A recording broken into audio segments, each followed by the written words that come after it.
അച്ഛാ, ബെഞ്ചമിൻ പണം തന്നില്ലേ? പണം തന്നു. അച്ഛന്റെ കേസൊക്കെ മേൽക്കോടതിയിലേക്ക് മൂവ് ചെയ്യാനുള്ള എല്ലാ കാര്യങ്ങളും ചെയ്തു. അത് കഴിഞ്ഞിട്ടാണ് ഞാൻ വന്നിരിക്കുന്നത്. വെറും ഒരു വാടക കൊലയാളിക്കപ്പുറത്ത് ബെഞ്ചമിൻ ഇപ്പൊ നമ്മുടെ ഉറ്റ സുഹൃത്താണ്. ഒരുപക്ഷെ അയാളുടെ സഹായമില്ലായിരുന്നെങ്കിൽ എനിക്കോ നിനക്കോ ഒരു പ്രതീക്ഷയും ബാക്കിയുണ്ടാവില്ലായിരുന്നു. ശരിയാണ് അച്ഛാ. ബെഞ്ചമിന്റെ സഹോദരിയോട് ഞാൻ സംസാരിച്ചു. ബെഞ്ചമിൻ നമ്മളെക്കുറിച്ച് കൊടുത്തിരിക്കുന്ന വിശ്വാസമാണ് അവരുടെ ഉറപ്പ്. ക്രിമിനൽ കുറ്റത്തിന് ജയിലിൽ കിടക്കുന്ന ഒരാൾക്ക് സാമ്പത്തികമായ അയാൾക്ക് നിലനിൽപ്പില്ലാന്ന് മനസ്സിലാക്കിയിട്ട് പോലും ഇത്ര വലിയൊരു തുക മറ്റൊരു പരിഗണനയും ഇല്ലാതെ തരണമെങ്കിൽ ഞാനും നീയും ഒക്കെ ഈ ജന്മം മുഴുവൻ അവരോട് കടപ്പെട്ടവരാ. അത് മറന്നു പോരുത്. ഇല്ല, ഒരിക്കലും മറക്കില്ല അച്ഛാ. പിന്നെ വേറൊരു വാർത്ത കൂടിയുണ്ട്. എന്താണ്?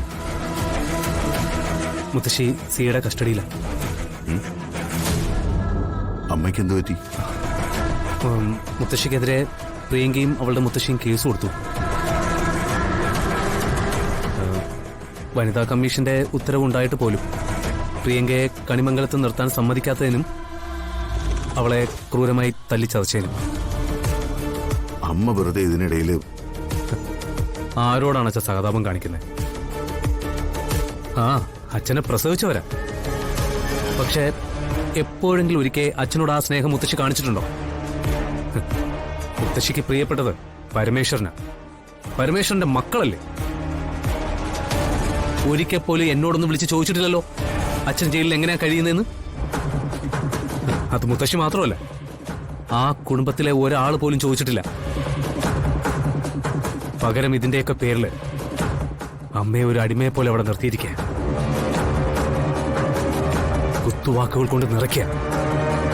എനിക്കത് മറക്കാൻ പറ്റില്ല. അമ്മയെ അറസ്റ്റ് ചെയ്തതിന് പിന്നിൽ സിഐക്ക് വ്യക്തമായ ഉദ്ദേശം കാണും. അത് നടക്കുമോ? നടന്നിരിക്കും. ഇപ്പോ സിഐയും പ്രിയങ്കയും അവളുടെ മുത്തശ്ശിയൊക്കെ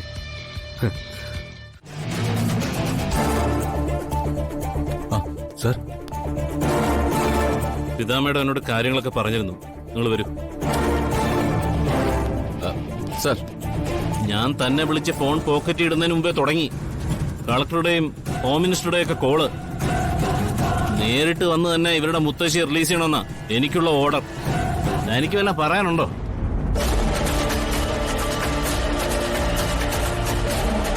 എന്താ അവരുടെ പേരിലുള്ള ചാർജ്? മെഡിക്കൽ റിപ്പോർട്ട് ഉണ്ടായിരുന്നു സർ. ആ വീട്ടിലുള്ള രണ്ടുപേരെ ഇവര് തല്ലിച്ചതച്ചു.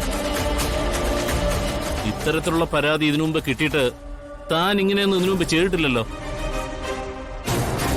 മാത്രമല്ല, പ്രായമായ ഒരു സ്ത്രീയെ കൊണ്ടുവന്നാൽ അവരെ ലോക്കപ്പ് ചെയ്യാറില്ലല്ലോ. സർ, അത് പിന്നെ അവര്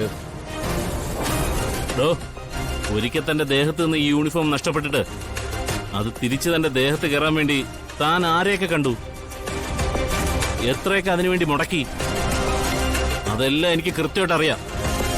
തനിക്ക് ഈ യൂണിഫോം ചേരില്ലെന്നാ എനിക്ക് തോന്നുന്നത്. അധികം താമസിക്കാതെ താൻ ഇത് ചിലപ്പോ ഊരി വെക്കേണ്ടി വരും. അവരെ താൻ തന്നെ റിലീസ് ചെയ്യും. വേഗാവട്ടെ സർ.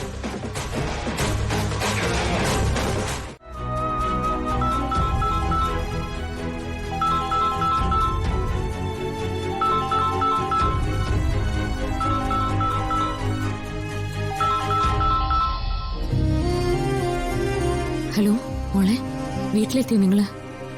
എത്തി മാഡം. അച്ഛന് മാഡത്തിനോട് എന്തോ സംസാരിക്കണമെന്ന് പറഞ്ഞു. ഞാനൊന്ന് ഫോൺ കൊടുക്കുവാണേ. ആ, കൊടുക്ക്. ഹലോ. ആ, നമസ്കാരം സർ. ഇതാ, എങ്ങനെ നന്ദി പറയേണ്ടെന്ന് അറിഞ്ഞൂടാ. കണിമംഗലത്തിന്റെ അഭിമാനാ ഫിദ രക്ഷിച്ചത്. സാർ ഇതിന് നന്ദി പറയേണ്ട കാര്യമൊന്നുമില്ല. ഇതെന്റെ കടമയാ. അത് നിങ്ങളുടെ വലിയ മനസ്സ്. ആരൊക്കെ ഇടപെട്ടുവെന്ന് അമ്മ പറഞ്ഞു. അത്രയും ചുരുങ്ങിയ സമയത്തിനുള്ളിൽ ഫിദയെ കൊണ്ടിത് സാധിച്ചല്ലോ. സർ, രാധിക എന്റെ മോളാ.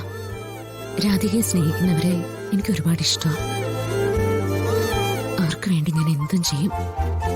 എന്നെ കൊണ്ട് കഴിയാവുന്നതെല്ലാം.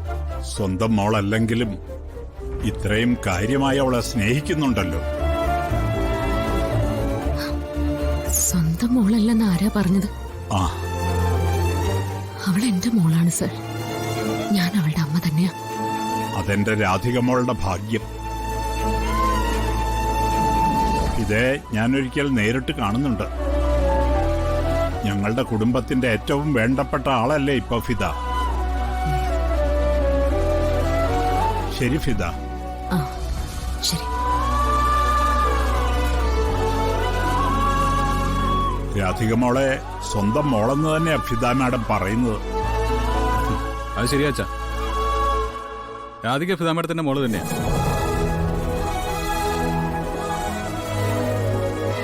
മോളെ രാധികെ, ഒരു കണക്കിന് നോക്കിയാൽ ഇപ്പൊ ഫിദ മാഡം ചെയ്തത് നിന്നോടുള്ള സ്നേഹത്തിന്റെ ലക്ഷണമാണ്.